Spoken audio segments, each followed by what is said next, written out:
Halo teman-teman, salam kenal, saya Filyas. Hari ini saya mau update pergerakan harga Bitcoin dan sesuai janji, saya juga mau update untuk Elliott Wave teorinya Bitcoin ya. Jadi teman-teman langsung simak aja bagaimana price action dan Elliott Wave-nya untuk Bitcoin. Thank you. Oke, guys, jadi ini untuk Bitcoin, saya start dari weekly.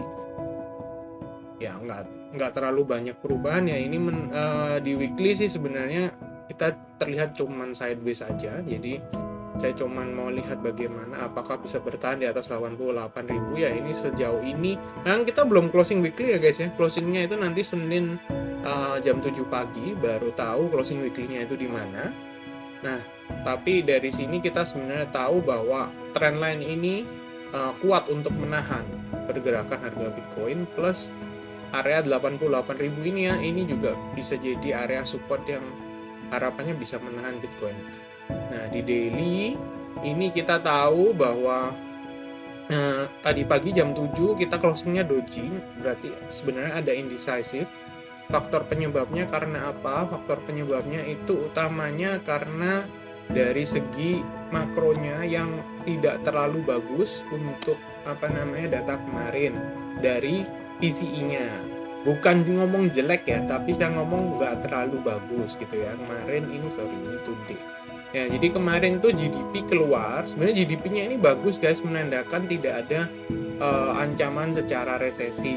Itu data kemarin untuk GDP. Sedangkan untuk PCE-nya yang keluar jam 10 malam itu kemarin tuh keluar Oktober plus November kayak gitu. Ini saya buka ini ya. Nah, ini core PCE untuk Oktober dan November ini datanya itu nggak terlalu bagus karena apa? Dari 2,7 yang awalnya itu ada di Oktober, di Novembernya balik ke 2,8 lagi. Nah, ini detailnya kayak gini. Awalnya tuh Oktober tuh sempat turun dari 2,8 ke 2,7 gitu ya. Nah, lalu berikutnya dari 2,7 ini balik lagi ke 2,8. Ya sebenarnya kalau bilang jelek banget juga enggak, tapi dibilang bagus juga enggak gitu ya. Karena sebenarnya yang diharapkan inflasi itu bisa stabil saat ekonominya itu membaik gitu ya. Saat ekonomi membaik, inflasi stabil itu bagus. Itu dari makronya. Nah, karena inflasinya naik, nah ini price action-nya gold ini yang luar biasa, dia naik terus gitu guys. Tapi kita kan hari ini nggak bahas gold ya. Cuman ya saya remind aja buat temen-temen yang lagi FOMO nih ya, lagi FOMO untuk beli emas ataupun XAUT, XG gitu ya. Ini sudah masuk angka psikologis ya guys. Pelan-pelan nih kita mendekati angka psikologis 5.000. Jadi jangan FOMO. Kemarin pergerakan harga gold juga sempat udah channeling, cuman gara-gara mau speak-nya Donald Trump naik lagi kasus kemarin tarif gitu ya. Itu sentimen dari makro. Oke, saya nggak update gold, saya ke Bitcoin. Nah, di Bitcoinnya ini daily kemarin closing doji menandakan indecisive. 4 jamnya gimana? 4 jam kemarin ya kita overall kita ngelihatnya ini is just a sideways gitu ya guys. Kita lagi sideways aja, nggak kemana-mana di Bitcoinnya. Bearish H4-nya, H1-nya juga bearish. Ya. Ini H1-nya di sini. Di mana H1-nya sideways banget ya. Dia kemarin yang waktu Trump speak itu di Davos itu ya, dia sempat naik terus gara-gara responnya Denmark sama Greenland merah, naik lagi recover tapi masih belum bisa breakout last high-nya, dan ini adalah supply-nya M15. Ini kalau teman-teman lihat price action-nya di M15 seperti ini. Jadi every time dia testing supply rejection, every time dia testing supply rejection kayak gitu. Nah, terus gimana kok ya? Nggak bisa ngomong gimana-gimana sebenarnya kalau teman-teman mau follow up pakai short, maksudnya untuk trading di futures-nya mau di short ya silakan, karena memang secara market structure dari besar ke kecil ya ini all time frame ini bearish guys, dari weekly, daily, H4, H1, M15 bahkan M5-nya sekalipun ini bearish gitu loh. Ya M5-nya ini supply-nya di sini nih. Nah, ini bearish gitu ya. Jadi kalau teman-teman ngomong kok saya mau ngelong ya, saya juga reminding lagi ini semua time frame-nya ini lagi bearish gitu ya. Nggak ada reason sebenarnya buat kita ngelong untuk di Bitcoin-nya. Alts-nya maybe ya nggak tahu ya, saya ada beberapa yang bullish, ada yang beberapa yang bearish, tapi yang pasti untuk Bitcoin-nya lagi bearish banget kayak gitu. Apakah ada kemungkinan bisa breakout? Ya maybe bisa, karena kita lagi di trendline bawah dan support krusial, Kak. Dan catatannya adalah kalau breakdown dari sini berarti targetnya adalah 7275. Nah, ini nanti ada hubungannya guys sama Elliott Wave teorinya. Jadi teman-teman, ini saya update yang berikutnya, ini segmennya masuk ke Elliott Wave teori ya. Jadi Elliott Wave teori itu sifatnya subjektif. Saya ngomong dulu. Jadi saya update ini chartnya chart 3D ya, biar tahu pergerakannya, harganya. Elliott Wave teori itu sifatnya subjektif. Saya bisa salah, makanya saya kasih beberapa opsi pergerakan yang menurut saya paling reasonable. Jadi kita start dari beginning of the bull run di 2022 akhir atau awal 2023 sampai 2025 kemarin. Ini yang nggak penting saya hilangin dulu supaya nggak terlalu mengganggu ya. Oke. Jadi kita pakai chart 3D. Jadi Elliott Wave-nya kalau menurut saya sekarang ini kita di wave berapa sih kok? Antara 2 ya. Sebenarnya ada nanti saya bilang berapa, bisa 4 bisa 5 ya opsi untuk Elliott Wave-nya. Tapi kalau secara bull-nya ini menurut saya itu ada 2 opsi gitu ya. Yang satu opsinya ini memang, makanya teman-teman kalau tahu di luar itu kan lagi rame ya. Ramenya itu apa ya, teman-teman influencer ataupun crypto trader, crypto investor tuh pada bahas ini sudah selesai bull market atau belum, apakah ada extended cycle atau enggak gitu ya. Jadi nanti kita bahas itu nanti di next video ya. Cuman ini saya kasih Elliott Wave-nya, nanti teman-teman lihat sendiri dari Elliott Wave saya. Teman-teman jawab sendiri, mau komen di bawah juga boleh, ini sudah selesai bull run atau belum gitu ya. Jadi first option adalah ini wave 1, ini wave 2. Kita itu sekarang sudah selesai di sini, terakhir itu wave 3-nya di sini. Ini 4, ini 5. Ini first option. Kalau yang percaya Fourier cycle kemarin ini ya, ini sebenarnya sesuai sama validasinya rules-nya EWT itu bisa kalau kita ngomong seperti ini. Kenapa? Karena kenaikannya semua valid secara target-targetnya ya. Jadi saya kasih ini untuk wave 2-nya ya. Kalau 1 sama 2 ini saya nggak debat guys. Ini by the way sudah saya save template ya. Targetnya wave 2 ini sudah saya save template. Teman-teman boleh search contekannya kalau mau. Cheat sheet-nya di Google banyak gitu ya. Wave 2 itu wave yang koreksinya paling dalam. Biasanya kurang lebih 50 sampai 88,7, which is ini valid sebagai wave 2 ya. Masalahnya sekarang wave 3-nya ini yang mana? Nah, ini wave 3-nya ini toppingnya ini saya ada 2 opsi. Ini opsi yang pertama adalah dia udah topping kemarin pas kasusnya tarif Trump ya. Kasus tarif Trump di awal Januari 2025 itu ada opsi dia sudah selesai. Kok bisa, kok targetnya yang mana? Nah, targetnya itu kayak gini, nariknya dari bawah sini. Ini pakai Fibo extension ya. Pakai Fibo extension. Nah, saya nyalain di sini ini target terdekat target terdekatnya semua itu sudah invalidate. Kalau tahu ini 1618, 175 ini adalah targetnya terdekatnya Elliott Wave 3, yang dimana ini kasusnya sell the news-nya ETF spot begitu di approve. Tapi setelah itu masih naik kencang 2272, ini kayak nggak ada respon. Jadi saya bisa hapus ya, maksudnya kalau udah invalidate ya dihapus. Nah, target yang berikutnya itu 3618. Nah, ini sebenarnya saya zoom in ya guys, ini antara 2. Kadang itu EWT itu dia itu tidak, karena kan ada konsep liquidity. Nah, kalau mau belajar ada, nanti bisa ikut coaching saya gitu ya. Jadi konsep liquidity itu mengatakan kalau semua yang paham sama teori-teori dasar seperti Elliott Wave ini, 3618-nya ini areanya sekitar 115.000 ya. Ini kalau ditarik ya, ini antara 2 ya guys. Nariknya ini ada orang yang narik sampai buntut, ada yang narik cuman sampai body candle-nya yang di sini ini. Nah, ini bisa juga kayak gitu.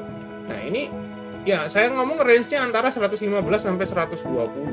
Nah, secara konsep liquidity biasanya sama whales itu nggak dikasih pas. Either itu kamu nggak dikasih nyentuh di angka targetnya, atau ya dikasih nyentuh terus di overextend supaya dibikin FOMO. Itu secara konsep liquidity. Jadi antara dua, either ini kita sudah selesai 3, 4, 5 atau kita sekarang ini, nah opsi yang kedua ya, secara bull ini masih baru selesai wave 3. Nah, teman-teman, menurut teman-teman yang mana?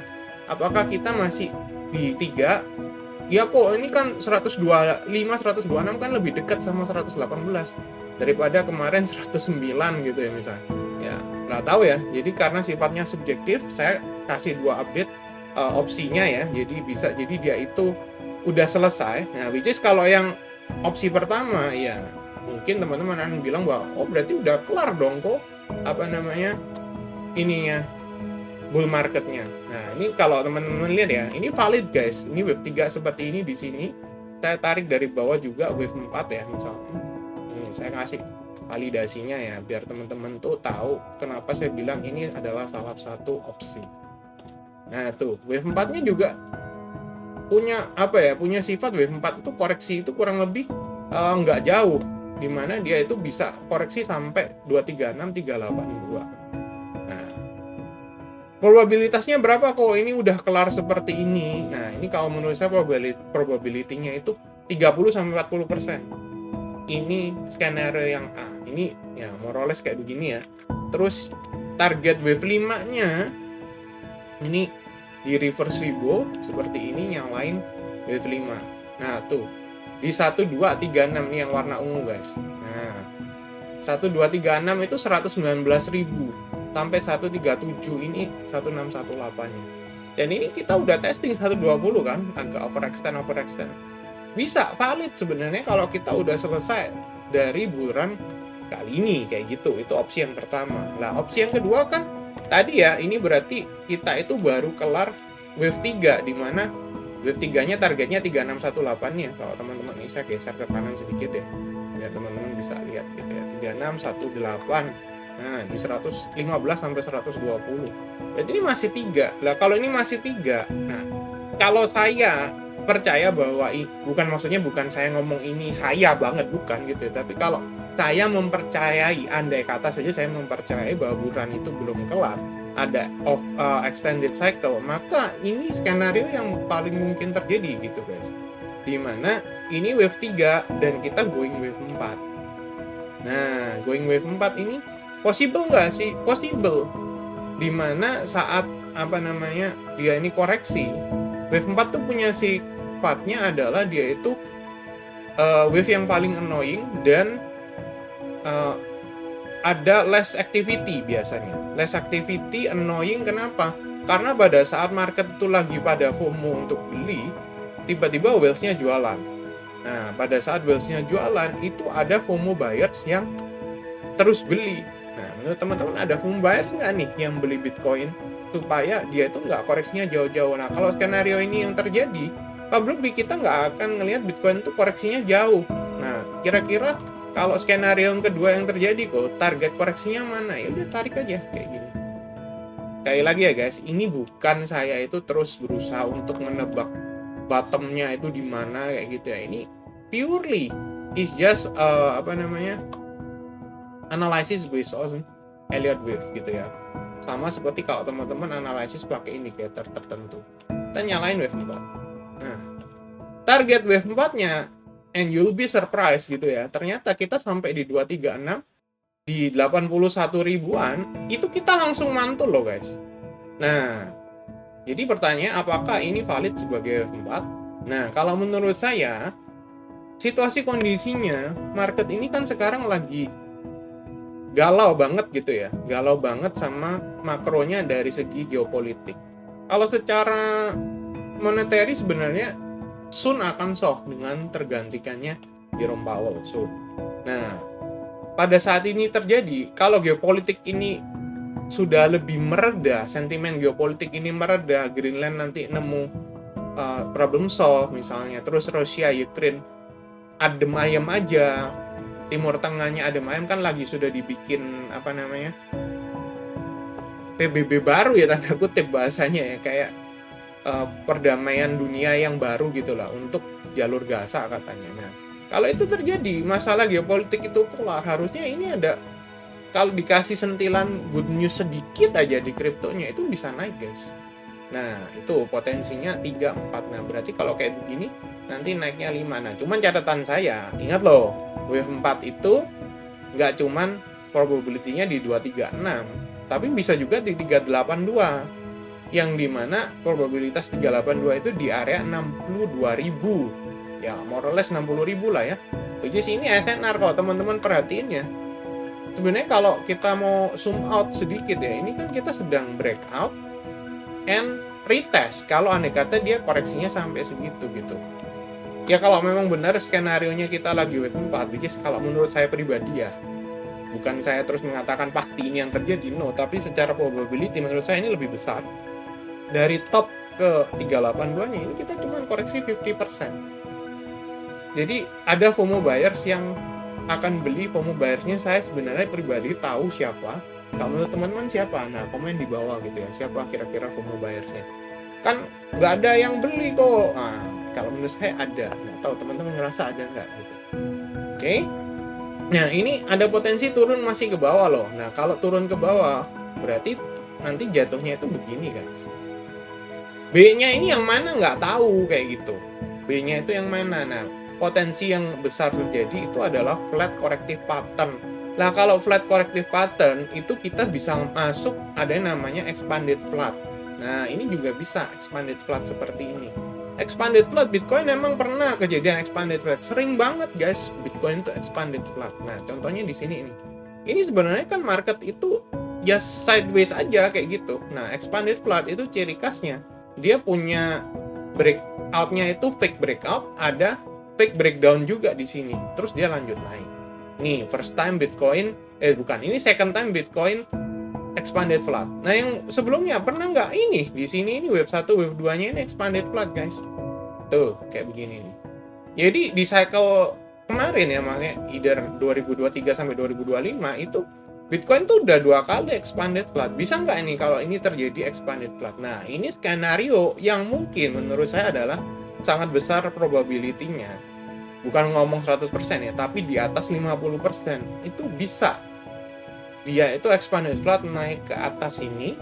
Yang berarti kalau di atas ini kan all time high kok. Iya bener, makanya banyak orang yang bilang extended cycle, ya ini, saya kasih EWT-nya kayak begini nih. Expanded flat itu bisa terjadi. Kalau nggak expanded flat, bisa jadi juga jadi running flat. Area running flat kayak gimana kok? Jadi ascending triangle. Kayak gitu. Nah, kalau nggak gimana kok? Lah bisa aja regular flat juga doang seperti ini. Dia mondar-mandir kayak gini alias sideways. Kenapa? Ada FOMO buyers yang akumulasi. Siapa kok FOMO buyersnya? Nanti for the next video gitu ya. Nah, jadi ada nih probabilitas seperti itu guys. Probabilitas yang lebih annoying lagi gimana? Ini bikin triangle wave 4 kayak gitu. Bikin triangle seperti ini, dia cuman mondar-mandir, very less activity, nanti bikinnya itu symmetrical triangle kayak begini. Nah, baru deh nanti dia breakout kayak gini. Wah, ini udah capek banget kalau udah kayak begitu. Biasanya kalau dengan kondisi seperti itu, otomatis ya money flow-nya pasti akan geser dari Bitcoin. Nah, kenapa? Boring marketnya cuman sideways aja. Mending saya pindah ke aset yang berbeda. Apakah di altcoin? Maybe yes. Apakah di aset yang saham atau safe haven? Maybe yes. Nggak tahu gitu ya. Kita lihat aja yang mana. Jadi secara EWT potensial wave 4 ini menurut saya cukup besar karena ada FOMO buyers di saat whales tua atau whales selamanya itu pada buang satu. Di sisi lain ada retail-retail yang juga pada takut buang.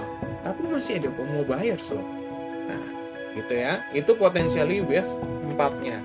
Nah, saya nggak bahas wave 5-nya dulu. Saya mau lihat ini wave 4-nya bottoming-nya di mana. Nah, untuk mengkonfirmasi wave 4, nah ini saya ngomong dulu ya.